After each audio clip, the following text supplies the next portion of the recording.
Este é um trabalho voluntário, sem fins lucrativos, que oferece livros gravados em MP3 para aqueles que não têm condições de ler livros impressos. Para ouvir este e outros livros gratuitamente na íntegra, acesse nosso canal e leia as instruções na aba Sobre. Este livro foi gravado para o uso exclusivo da pessoa com deficiência visual, não podendo ser comercializado de acordo com a Lei nº 9.610, de 19 de fevereiro de 1998. No trabalho em si, devemos concentrar nossos pensamentos e desejos em uma ordem específica. Primeiro, aprender os caminhos do Criador e os segredos da Cabala, de modo que esse conhecimento possa ajudar a fazer a vontade do Criador. Essa é a meta principal do indivíduo. 2. Desejar corrigir por completo a alma e retorná-la à sua raiz, que é o Criador. 3. Desejar reconhecer o Criador e aferrar-se a Ele com o reconhecimento de sua perfeição. O Criador está em um estado de repouso absoluto, assim como a pessoa que alcança a meta da criação. É evidente que esse estado de repouso pode ser apreciado apenas por alguém que tenha estado antes em condições de movimento, esforço e trabalho. Posto que aqui nos referimos ao repouso espiritual, é que o movimento da pessoa, o esforço e o trabalho sejam também por natureza espirituais. O trabalho espiritual consiste em esforçar-se para levar prazer ao Criador. Todo o nosso trabalho começa exatamente quando o nosso corpo, o desejo de receber, se opõe ao trabalho que carece de qualquer benefício pessoal. Isso porque o corpo, que é o egoísmo, não entende as implicações do trabalho altruísta e nisso não vê nenhuma recompensa. Grandes esforços são exigidos de nós para resistirmos às queixas justificáveis, em princípio, do corpo. Por muito tempo torturamo-nos em uma tentativa de alcançar alguma compreensão do plano espiritual. O que recebemos em troca? Você conhece alguém que se tenha destacado nessa tarefa? Será possível que o Criador deseje que soframos desse jeito? Aprenda com sua própria experiência. O que você conseguiu? Em seu atual estado de saúde, você pode abusar de si mesmo como está fazendo? Se o Criador assim o desejasse, ele continuaria nos conduzindo da mesma maneira que nos trouxe a Cabala, visto que a tudo só ele governa e dirige. Todas essas queixas e muitas outras similares, ouvidas a miúde dos parentes que também estão relacionados com o conceito de corpo, são absolutamente justificadas, mas não há respostas para elas. De fato, não são necessárias respostas, porque se desejarmos sair dos limites de nossos corpos, simplesmente não devemos aceitar essas discussões e nem lhes prestar atenção. Por outro lado, devemos nos dizer: nossos corpos estão corretos, as discussões são lógicas e suas queixas são verdadeiras. Porém, desejamos sair de nosso corpo, ou em outras palavras, desejamos eliminar nossos desejos. Portanto, seguiremos o caminho da fé e não o do bom senso. Somente em nosso mundo, nosso raciocínio é considerado lógico. No mundo espiritual, não obstante, apesar de não o entendermos devido ao fato de ainda não termos a visão ou o intelecto espiritual, tudo funciona de acordo com uma lei diferente, que nos parece estranha nesse momento, já que não está fundada sobre a base da realidade física.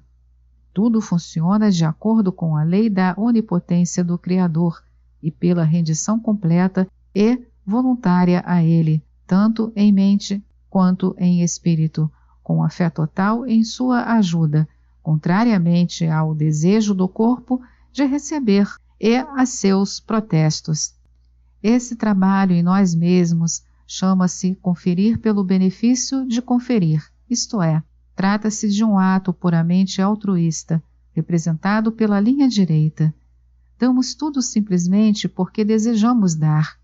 O prazer que recebemos de tal trabalho emana de nossa semelhança com o Criador, pois somente damos tal como o Criador.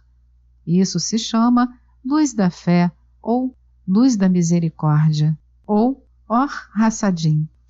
Se uma pessoa procurar comportar-se deste modo, então o Criador nela abrirá o sentimento de sua grandeza infinita e de seu poder.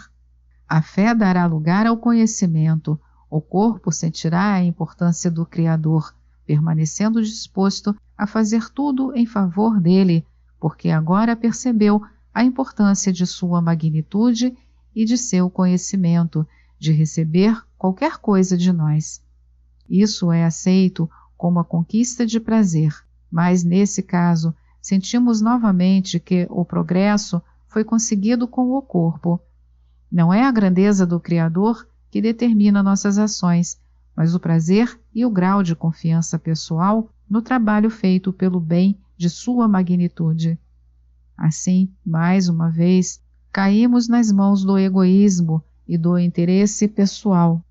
Nossa inabilidade pessoal para perceber o Criador permite-nos insistir no fato de que realizamos todas as ações em seu favor, tanto altruísta quanto espiritualmente.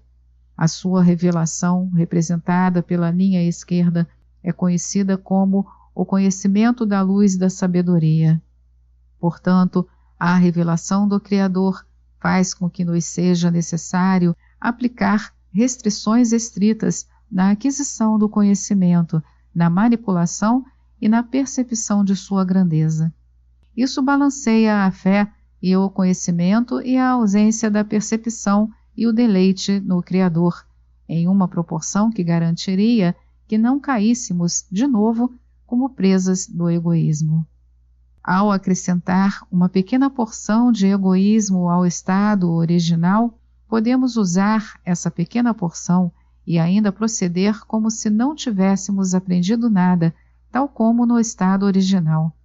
Ao balancear a linha direita com uma pequena quantidade da linha esquerda, criamos uma linha média. A parte da linha esquerda na linha média determina a elevação de nosso nível espiritual. O estado espiritual, por si mesmo, é considerado o estado de magnitude.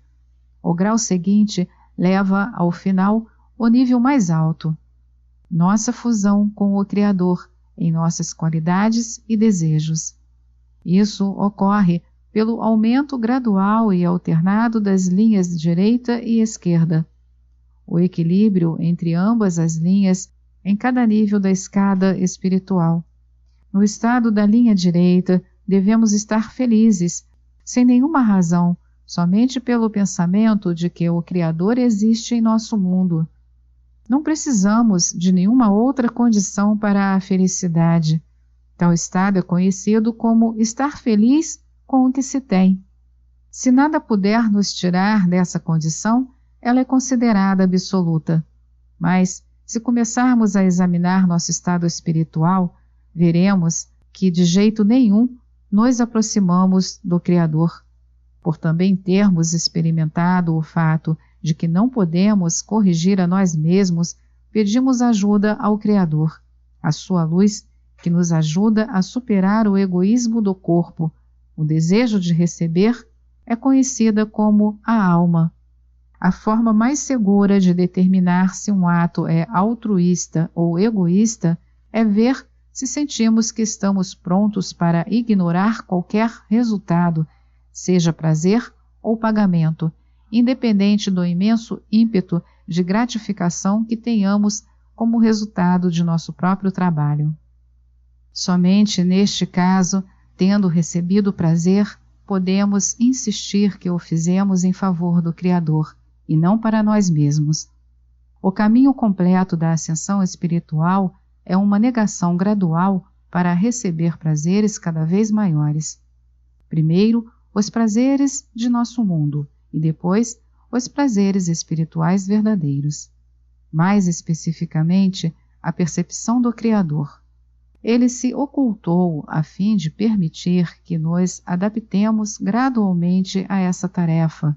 Portanto, a ocultação do Criador deve ser vista como um aspecto de nossa correção, e devemos lhe pedir que se nos revele, pois assim que formos capazes de percebê-lo sem nos prejudicarmos, ele se revelará. Se pudéssemos sentir o prazer de perceber o Criador em nosso estado egoísta inicial, nunca reuniríamos força suficiente para nos desprender de nosso egoísmo, para pedir-lhe que nos conceda a força de vontade para resistir à atração da satisfação. Assim como as mariposas precipitam-se para a luz que as mata, faleceríamos nas chamas do prazer, mas não seríamos capazes de resistir-lhes. Somente quem experimentou a falta de força mediante um grande prazer entende que não seríamos capazes de nos abster do prazer se o gozo fosse maior que nossa força de vontade e nosso reconhecimento do mal. O Criador oculta-se de nós justamente para nosso próprio bem, para que não sejamos sufocados pelos prazeres e para que, desse modo, nos seja possível trilhar o caminho da fé, a fim de adquirir os vasos de outorga. Se desejarmos fazer algo que não seja para nosso benefício, então nossos corpos, o egoísmo, exigirão uma contabilidade exata, com o objetivo de saber se vale a pena fazê-lo. Por não termos uma meta sem a recompensa do prazer, não somos capazes de trabalhar e procuramos todo tipo de deficiências, desejos espirituais e defeitos em nossa meta ou propósito espiritual.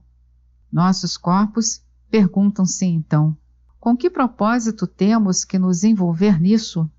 Nessa situação, o corpo chama-se a inclinação ao mal. Na etapa seguinte, impede-nos de conquistar o que havíamos planejado. Então, chama-se Satã. Em hebraico, Satã deriva do verbo listot, que significa virar, porque deseja nos fazer virar no caminho ou mudar de caminho.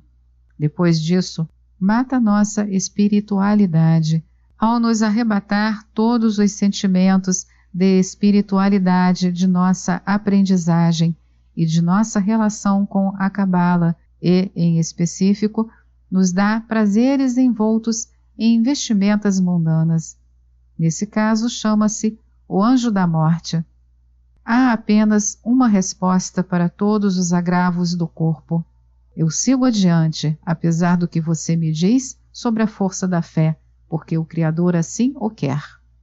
Essa condição do Criador é conhecida como a lei dos mundos do além.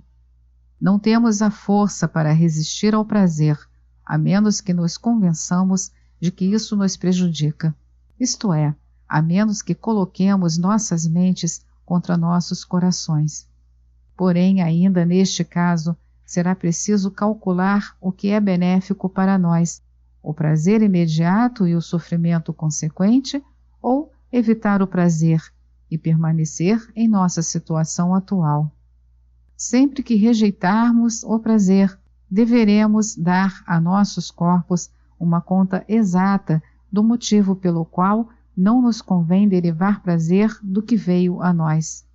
Assim, podemos responder a nossos corpos no mesmo idioma que eles entendem, o do prazer, ao qual convém livrar-se de imediato de seus prazeres tontos e ocasionais em favor dos prazeres do mundo vindouro.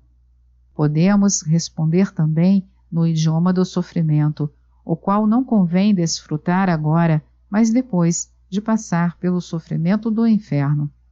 Desse modo, devemos construir a linha de defesa contra nossos corpos. Devemos ter em conta, porém, que assim fazendo, o desejo pelos prazeres pode prevenir uma contabilidade delicada e esboçar uma imagem falsa da correlação entre os prazeres e o sofrimento. A única solução segura é dizer ao corpo que decidimos trabalhar pela espiritualidade, sem nenhum benefício para nós. Nesse caso, cortamos todas as conexões entre a ação e o corpo, e este já não pode mais interferir em seus cálculos ou questionar se vale a pena trabalhar ou não. Essa resposta chama-se o trabalho do coração, posto que é ele que deseja prazeres. Esta é mais uma edição do canal Livros Falados Voz Humana. Que o bem, o bom e o belo se multipliquem em benefício das criaturas.